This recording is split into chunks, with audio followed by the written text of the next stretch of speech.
आप सबका स्वागत है। तो अब हम लोग इसमें जो देखेंगे वो सब्जेक्टिव प्रश्न देखेंगे, ठीक है। क्लास 12वीं का जो है आपका ज्योग्राफी का सब्जेक्टिव प्रश्न हम लोग इसमें सॉल्यूशन देखेंगे। तो वीडियो में आप लास्ट तक बने रहिएगा। चैनल के ऊपर सब्सक्राइब नहीं किए हुए, चैनल को सब्सक्राइब नहीं किए हुए हैं तो चैनल को सब्सक्राइब कीजिए। देखिए अब 3 बार आपको बोले कि चैनल को सब्सक्राइब करने के लिए, एक बार सुनिए और चैनल को सब्सक्राइब करके रख दीजिए। तो चलिए हम लोग सब्जेक्टिव प्रश्न का जो मॉडल पेपर आपका जो है जैक के द्वारा सेट 1 का मॉडल पेपर जो रिलीज हुआ है उसका हम लोग सब्जेक्टिव का जो सेक्शन ये है, ठीक है। ये अति लघु उत्तरीय प्रश्न तो हम लोग देख चुके थे। लघु उत्तरीय प्रश्न देखेंगे। अब हम लोग लघु उत्तरीय प्रश्न हम लोग इसमें देखने वाले थे। वीडियो को लास्ट तक देखने का प्रयास कीजिएगा। चलिए हम लोग चलते हैं क्वेश्चन के ऊपर, ठीक है, और इसका सॉल्यूशन लिखते हैं।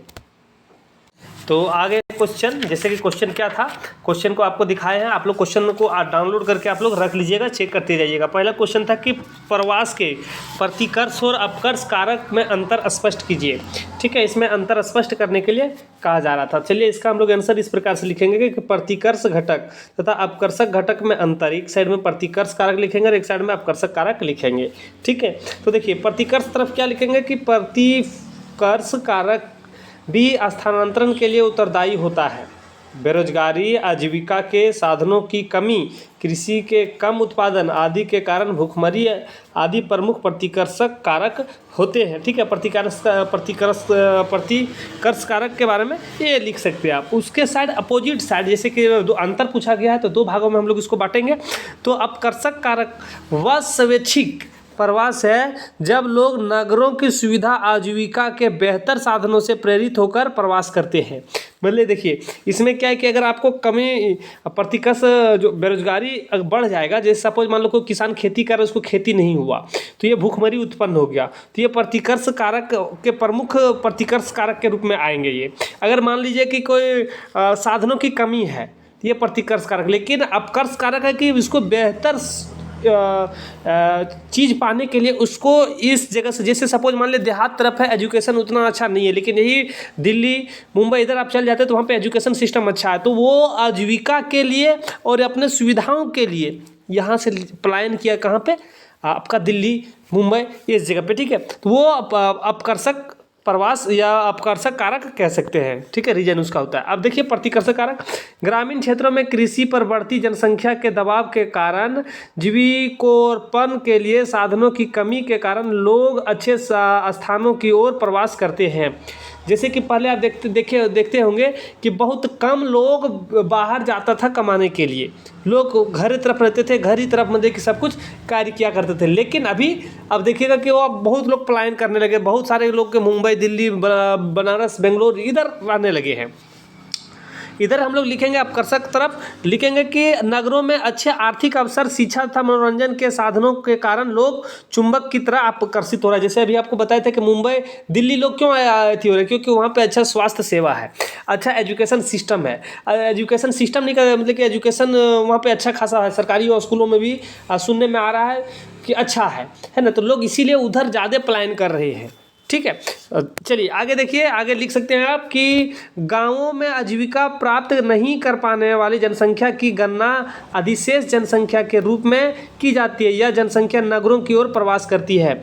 जैसे कि इधर यहाँ पे अगर उसका नहीं आजीविका चल पाता है तो वो बाहर कमाने के लिए निकल जाते हैं, तो वो जो है प्रतिकर्ष कारक के रूप में कहलाएगा। लेकिन अपकर्ष कारक में नगरों में उद्योग, परिवहन, संचार, व्यापार, वाणिज्य आदि के बेहतर सुविधा के लिए लोग प्रवास करने प्रेरित होता है, ठीक है। तो इस प्रकार से आप लिख सकते हैं इसका आंसर। नेक्स्ट क्वेश्चन है नेक्स्ट क्वेश्चन को समझिएगा।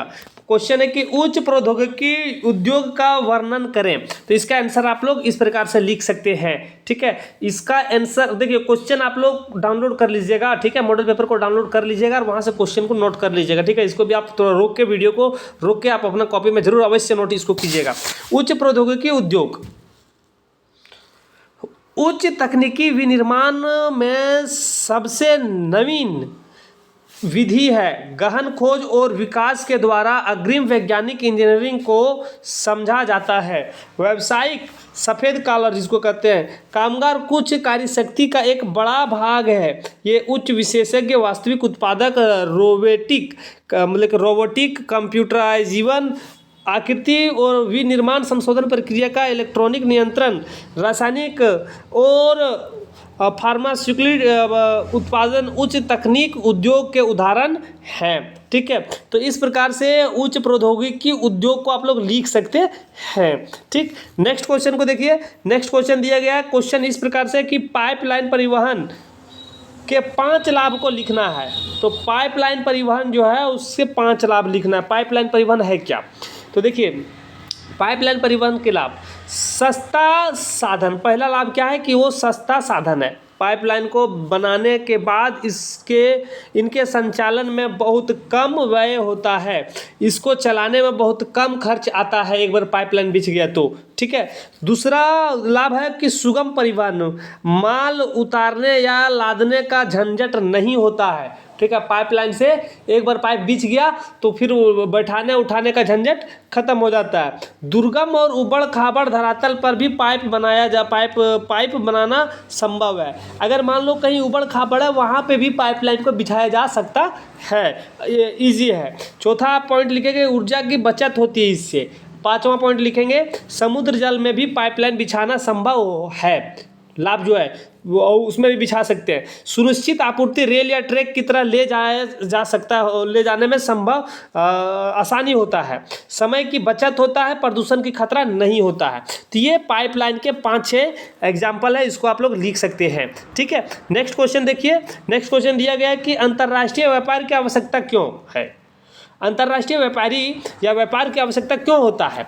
इंटरनेशनल व्यापार जो होता है वो क्यों चाहिए, क्यों होना चाहिए, ये क्यों ज़रूरी है? ठीक है, इंटरनेशनल ट्रेड क्यों ज़रूरत होता है? तो आइए इसका आंसर हम लोग इस प्रकार से लिख सकते हैं। अंतर्राष्ट्रीय व्यापार की आवश्यकता निम्न कारणों से जरूरी है। पहला पॉइंट आप लिखेंगे, किसी क्षेत्र को किसी वस्तु या सेवा के उत्पादन में तुलनात्मक लाभ मिलता है। मान लो किसी देश को कोई भी वस्तु बनाया, सपोज मान लीजिए, अगर एग्जांपल के तौर पे इंटरनेशनल ट्रेड के समझाने के लिए हम आपको कह रहे हैं कि अगर जैसे कि अभी हम लोग यहाँ पे गूगल जो यूज़ करते हैं, है ना, तो गूगल एक कंपनी है, वो अमेरिकी कंपनी है, उस देश की कंपनी है। उस देश की कंपनी जो है वो देखिए पूरे वर्ल्ड में फैला हुआ है।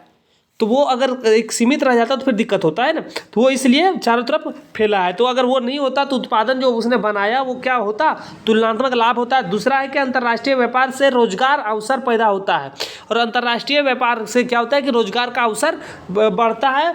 अंतर्राष्ट्रीय व्यापार से लोगों के जीवन स्तर में सुधार होता है। ठीक है, अंतर्राष्ट्रीय व्यापार से लोगों के जीवन स्तर में सुधार होता है। कि कैसे सुधार होता है? तो अगर मान लीजिए यहाँ से कोई दुबई गया, दुबई में जाके अपना बिजनेस किया, वहाँ से जो इनकम आएगा तो क्या भारत के लोगों के लिए बेस्ट है कि नहीं है? रोजगार दिया, उनका जो भी वहाँ पे बिजनेस किया उनका तो लाइफ सुधर गया और सब कुछ वहाँ पे होता है। तो वही यहाँ पे अंतर्राष्ट्रीय व्यापार से लोगों के जीवन स्तर में सुधार होता है। अंतर्राष्ट्रीय व्यापार से सांस्कृतिक विनिमय होता है, और अंतर्राष्ट्रीय व्यापार से क्या होता है कि सांस्कृतिक विनिमय होता है। मतलब कि अगर आपका जो कल्चर है वो जब दूसरे देश में जाएंगे तो वहाँ के कल्चर में कुछ मिलता जुलता होगा। सपोज मान लीजिए कि अगर कुछ हम यहाँ पे करते हैं, अगर मेरा दूसरे देश जाना है तो वहाँ पे भी कल्चर ये हम अपना लेके चल जाएंगे, जैसे कि खान पान जैसे होता है ना, सब कुछ बदल जाता है।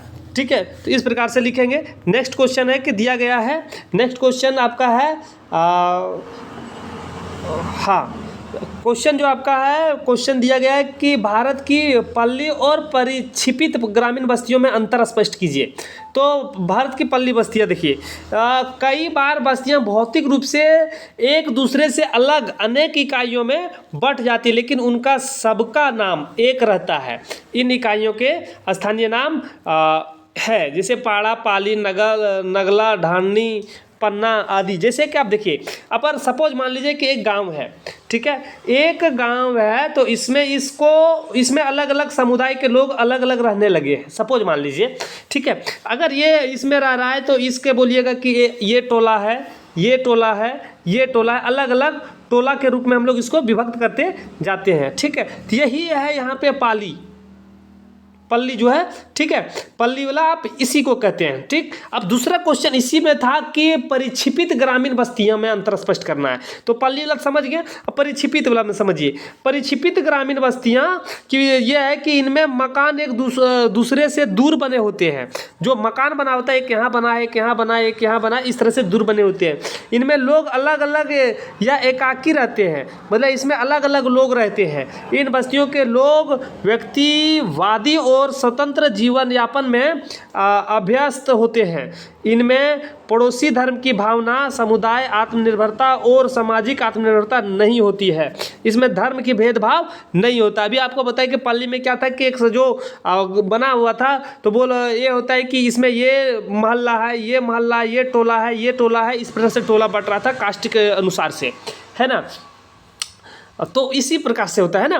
तो लेकिन इसमें जो है परिक्षेपित में ये सब को झंझट नहीं होता है। ठीक है, तो इस प्रकार से आप लोग लिख सकते हैं। नेक्स्ट क्वेश्चन जो दिया गया है, क्वेश्चन दिया गया है, कहता है कि भारत में सड़क तथा रेल परिवहन एक दूसरे के पूरक स्पष्ट करें। ठीक है, तो देखिए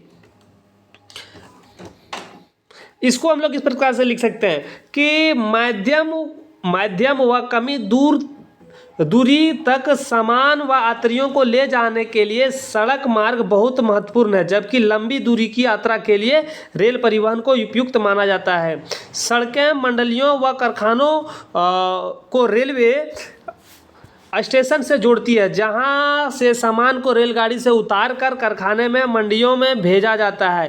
कृषि उत्पादकों तथा कारखानों में बने सामान को दुरुस्त बाजार में रेलगाड़ी के माध्यम से भेजा जाता है। दुरुस्त बाजार में रेलगाड़ी के माध्यम से भेजा जाता है। यह उत्पादन व सामान रेलवे स्टेशन, ठीक है, रेलवे स्टेशन से ट्रक द्वारा ले जाया जाता है। सड़क मार्ग उन ट्रक द्वारा ले जाया जाता है और सड़क मार्ग उन प्रदेशों में बहुत महत्वपूर्ण होते हैं जहां रेल मार्ग उपलब्ध नहीं होता है, जैसे कि पर्वतीय व वनाच्छादित प्रदेशों में सड़क परिवहन हल्का व शीघ्र खराब होने पर वस्तुओं को ले जाने के लिए प्रमुख साधन है, जबकि रेल परिवहन भारी वस्तुओं, खनिज अयस्क तथा मशीनरी ले जाने के लिए महत्वपूर्ण माना जाता है। इस प्रकार हम देखते हैं कि सड़क परिवहन और रेल परिवहन प्रतिद्वंदी नहीं है बल्कि पूरक है। ठीक है, तो क्या समझे आप, वो समझाया गया इसमें कि रेल से कोई भी सामान, अगर मान लो कि ये झारखंड में बना, इस झारखंड से हमको दिल्ली भेजना है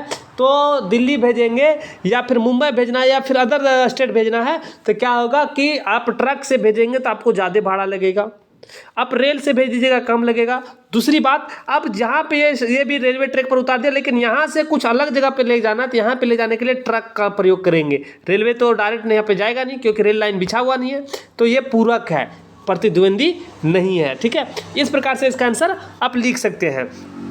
ठीक है, तो और क्वेश्चन है जो जिसको हम लोग देख लेते हैं। ठीक है,